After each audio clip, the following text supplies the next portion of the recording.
It's May the 2nd, and welcome to Morning Message.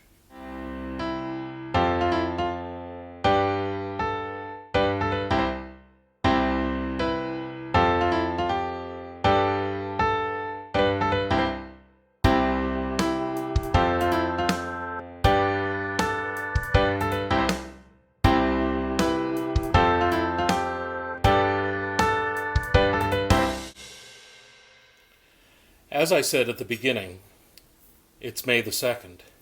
Tomorrow, Morning Message will be preempted in favor of the morning prayer service from St. Paul's Church here in Charlottetown. And Monday, I plan on taking the day off in terms of the morning message. So if you go looking for it on Facebook or on our YouTube channel, you probably won't find it on Monday. I might change my mind between now and then, but my plan is to try and take 1 or 2 days off a week in preparation for these morning messages. The story I have for you today dates back to the early 90s when I was rector in Port Hawkesbury on Cape Breton Island. One Sunday evening my phone rang and there was a man at the Irving station in Ald's Cove looking for some money, some travel money. He wanted to fill up his tank. And he must have done enough fast talking that I actually agreed to meet him in the parking lot at the Irving station, and I went over. And he was driving a red Datsun pickup that was more rust than anything else. So you have an image of the kind of vehicle that he was driving.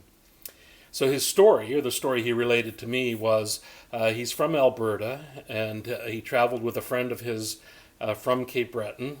The friend was from Cape Breton, and they traveled back to Cape Breton for work. So this was the early 90s. The image that we had of Alberta was the streets were paved with gold, and there were 2 high-paying jobs for every person willing to work. And that was the place this guy had left to come to Cape Breton, which at the time had probably amongst the highest unemployment rate in the country. And he came to Cape Breton looking for work. Obviously, he had been duped by his friend. His friend just wanted somebody to travel with, perhaps share the costs with, and the promise was that there would be a job that didn't actually exist. Now, they say everybody has micro reactions to things. In poker, it might be, a tell that you have, whether or not somebody's lying or not. In this particular case, the micro expression must have been mine. I must have somehow found some humor in this story, and I was trying to be pastoral, I was trying to be caring, I was trying to be thoughtful and helpful and all of those things, but somewhere along the line I must have given a micro smile, and the guy noticed that, and he looked at me and I looked at him, and standing there in the Irving parking lot with a Datsun truck that was empty, the two of us started laughing. And it was a belly laugh kind of laugh as we realized the ridiculousness of the situation. All he wanted was a full tank. He would take that as far as he could west, and wherever that took him, he would stop and then start asking people for handouts at that point. I don't know what it was about him. The story seemed so ridiculous that I decided to help him. I filled up his tank. We got a few sandwiches for him to eat along the way, and I think I gave him some extra money to get some gas somewhere along the way as well. And we parted ways. I never heard from him again, of course. I mean, I presume he got to Alberta and probably elected premier or something like that.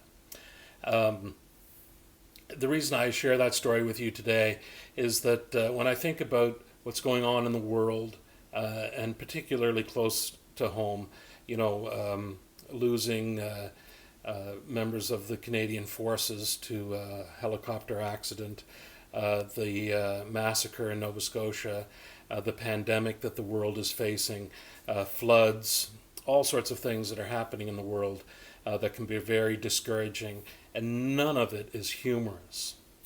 Yet somehow in the midst of that, human beings find ways to comfort themselves with laughter. I know very often people will say that humor is people trying to avoid something, and sometimes it is, but sometimes humor gets directly to the point as well. So even in the midst of all this stuff, it's okay for us to find moments of laughter and things that bring us joy.